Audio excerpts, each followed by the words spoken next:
আপনি যতই ভালো করে থাকেন, চলেন, বলেন না কেন, আপনি সমালোচনা থেকে বাঁচতে পারবেন। কিছু সত্য আছে, মানতে না চাইলেও মেনে নিতে হয়, বাস্তব।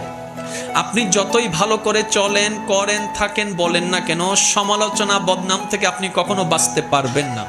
আপনি এর কাছে ভালো হলে দুইজনের কাছে আপনি খারাপ নিশ্চিত হবেন। সবার সাথে কখনো ভালো থাকা যায় না, পৃথিবীর সবাইকে খুশি করা যায় না, কিন্তু আমরা বোকার মতো সেই মানুষকে বারবার খুশি করার জন্য চেষ্টা করতেই থাকি, অক্লান্ত পরিশ্রম করতে থাকি। শ্রদ্ধার সাথে বলি, মানুষকে নয়, ওই মানুষের রবকে খুশি করার চেষ্টা করা দরকার। কারণ এই মানুষ কখনো আপনাকে আমাকে থ্যাংক ইউ না দিল, ওই রবের রহমত আমাদেরকে ভরপুর করে দিবে। সুবহানাল্লাহ। তাহলে সমালোচনা, বদনাম আপনি যদি মনে স্থান দেন, আপনার মন বারবার আঘাতপ্রাপ্ত হবে, কষ্ট পাবে। তাহলে যেই জিনিস আমাকে বারবার আঘাত দিবে সেটা আমার রাখার দরকার নাই। সেজন্য সবাইকে শুধু ক্ষমা করতেই থাকবেন।